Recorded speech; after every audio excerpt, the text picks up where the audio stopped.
Hello everyone and welcome to efforts. आज का हमारा टॉपिक है कंजंक्शन। और इससे पहले की वीडियोस में हम पार्ट्स ऑफ स्पीच का noun, pronoun, adjective, verb, adverb और प्रेपोजिशंस ये डिस्कस कर चुके हैं, जिसके लिंक मैंने आपको डिस्क्रिप्शन बॉक्स में दे दी है। और ये है हमारा पार्ट्स ऑफ स्पीच का 7th टॉपिक। तो बिना टाइम वेस्ट किए चलिए स्टार्ट करते हैं।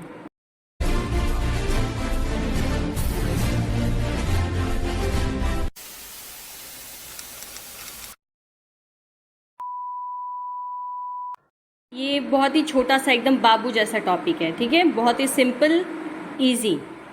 चलिए देखते हैं डेफिनेशन इसकी। Conjunctions are joining words. They are used to join words, phrases, groups of words और sentences. Conjunctions are also called linkers. Okay, so आपने रेलवे जंक्शन देखा है? जंक्शन का मतलब क्या होता है? A place where roads, railway lines etcetera meet. ठीक है, ऐसी जगह जहाँ पे सड़कें या कई सारी रेलवे लाइंस ये आपस में मिलती हैं, ऐसी जगहों को हम कहते हैं जंक्शन।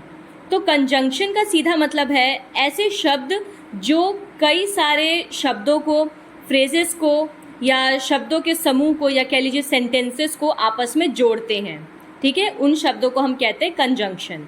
कंजंक्शन का मतलब होता है जोड़ने वाले शब्द। कंजंक्शंस को ना आप इंग्लिश ग्रामर का फेविकोल कह सकते हैं। इसका काम ही होता है जोड़ना। Let's see the example. Mohit is foolish, still people adore him. मोहित मूर्ख है, फिर भी लोग उससे प्यार करते हैं। तो ये दो सेंटेंसेस है अलग अलग, मोहित is foolish और people adore him। इन दोनों सेंटेंसेस को जोड़ा किस शब्द ने है? still। तो still क्या है? कंजंक्शन, जिसको मैंने रेड कलर से मार्क किया है। और ये सब है कुछ बहुत ही कॉमनली यूज होने वाले कंजंक्शंस, जैसे and, but, because, still, if, when, as well as, not only, either or, neither nor, so that, therefore, since, although, as if, though, as soon as, till, while, wherever। ठीक है, तो अब देख लेते हैं कंजंक्शन के kinds. सबसे पहला है coordinating conjunction. Coordinating conjunctions are used to join two independent clauses together. यानी ऐसे कंजंक्शन जो कि दो या दो से ज़्यादा इंडिपेंडेंट क्लॉजेस को जोड़ने के काम आते हैं। अगर आपको क्लॉजेस और फ्रेजेस के बारे में नहीं पता है तो आप सेंटेंसेस वाला वीडियो देखिए पहले, ठीक है। तो इंडिपेंडेंट क्लॉजेस का क्या मतलब है? ऐसे क्लॉजेस जिनको किसी और क्लॉज या किसी और सेंटेंस की ज़रूरत नहीं पड़ती, वो अपने में ही कंप्लीट होते हैं। एग्जाम्पल देखिए, आपको तब अच्छे से समझ आएगा। I wanted to go to Japan, so I learn Japanese. अब यहाँ पे हमारे पास दो इंडिपेंडेंट क्लॉज हैं। पहला, I wanted to go to Japan. अगर आप इस सेंटेंस को देखें तो ये तो अपने में कंप्लीट है।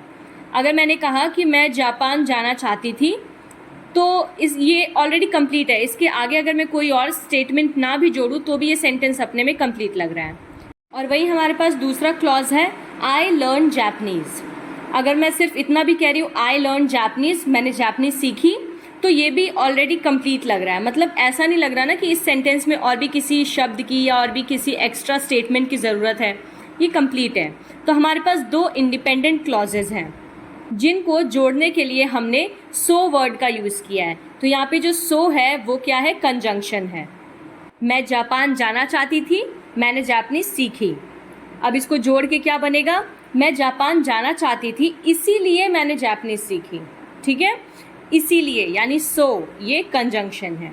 तो ऐसे वर्ड्स जो कि दो इंडिपेंडेंट क्लॉजेस को जोड़ते हैं उनको हम कोऑर्डिनेटिंग कंजंक्शन कहते हैं। Next is subordinating conjunction.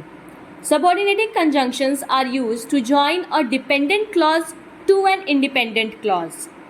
अब जैसे कोऑर्डिनेटिंग में क्या था कि हमारे पास दो इंडिपेंडेंट क्लॉजेस थे, लेकिन सबऑर्डिनेटिंग के केस में क्या होता है कि हमारे पास एक डिपेंडेंट क्लॉज होता है, एक इंडिपेंडेंट क्लॉज होता है। यानी एक ऐसा सेंटेंस हमारे पास होगा जो अपने में कंप्लीट होगा, जिसको किसी और सेंटेंस या स्टेटमेंट की ज़रूरत नहीं होगी। वही जो हमारे पास दूसरा क्लॉज होगा वो थोड़ा अधूरा सा होगा, यानी उसको कंप्लीट करने के लिए हमें आगे और भी ज़्यादा स्टेटमेंट को कंटिन्यू करना पड़ेगा। जैसे एग्जाम्पल देखिए, as he told me earlier the exam has been postponed. तो इसमें हमारा पहला क्लॉज है ही टोल्ड मी अर्लियर और दूसरा क्लॉज है the exam has been postponed. क्या आप इसमें आइडेंटिफाई कर सकते हैं? कि डिपेंडेंट क्लॉज कौन सा है और इंडिपेंडेंट क्लॉज कौन सा है। अगर आप देखें तो the exam has been postponed, ये अपने में कंप्लीट लग रहा है कि एग्ज़ाम पोस्टपोन हो गया। लेकिन अगर मैं सिर्फ इतना कहूँ ही टोल्ड मी अर्लियर, क्या अर्लियर, क्या उसने मुझे पहले क्या बताया, ठीक है, तो ये इनकम्प्लीट लग रहा है ना। तो यहाँ पे ही टोल्ड मी अर्लियर ये डिपेंडेंट क्लॉज है और the exam has been postponed ये इंडिपेंडेंट क्लॉज है। इन दोनों क्लॉजेस को हमने जोड़ा है एज की मदद से, जैसा कि उसने मुझे पहले भी बताया था एग्जाम पोस्टपोन हो गया। तो यहाँ पे जैसा कि यानी एज कंजंक्शन है। देखिए ज़रूरी नहीं कि कंजंक्शन हमेशा सेंटेंस के बीच में ही लगे, सेंटेंस में कंजंक्शन कहीं भी आ सकते हैं। बस आपको क्या पता लगाना है कि कितने क्लॉजेस में वो सेंटेंस डिवाइड है और किस वर्ड से उन क्लॉजेस को जोड़ा गया है। And the last one is correlative conjunction. These are the conjunctions which are used in pairs. Simple सा ऐसे कंजंक्शन जो अकेले यूज नहीं होते, जिनको किसी ना किसी पेयर की ज़रूरत होती है, ठीक है। जैसे कि बोथ एंड, इसको हम सेंटेंस में कैसे यूज करेंगे, both Jack and his sister are ill, ठीक है, जैक और उसकी बहन दोनों बीमार हैं। और भी एग्जाम्पल्स हैं कोरिलेटिव कंजंक्शन के, जैसे कि आइदर और, neither nor, not only but also, दो येट, वेदर और एक्सेट्रा, ठीक है। चलिए जल्दी से रिकैप कर लेते हैं। कोऑर्डिनेटिंग कंजंक्शंस क्या है, ऐसे कंजंक्शन जो कि दो या दो से ज़्यादा इंडिपेंडेंट क्लॉजेस को जोड़ने का काम करते हैं। सबऑर्डिनेटिंग कंजंक्शन क्या है, ऐसे कंजंक्शन जो कि एक डिपेंडेंट और उसके साथ एक इंडिपेंडेंट क्लॉज को जोड़ते हैं। और कोरिलेटिव क्या है, दो कंजंक्शन जब पेयर में यूज होते हैं तो उनको कोरिलेटिव कंजंक्शन कहते हैं। So that's it for today. ये हमारा था पार्ट्स ऑफ स्पीच का सेकेंड लास्ट टॉपिक। इसके बाद सिर्फ एक टॉपिक और बच रहा है, दैट इज इंटरजेक्शंस, जो कि हम इसके बाद वाले वीडियो में पढ़ेंगे। तो till then take care and bye bye.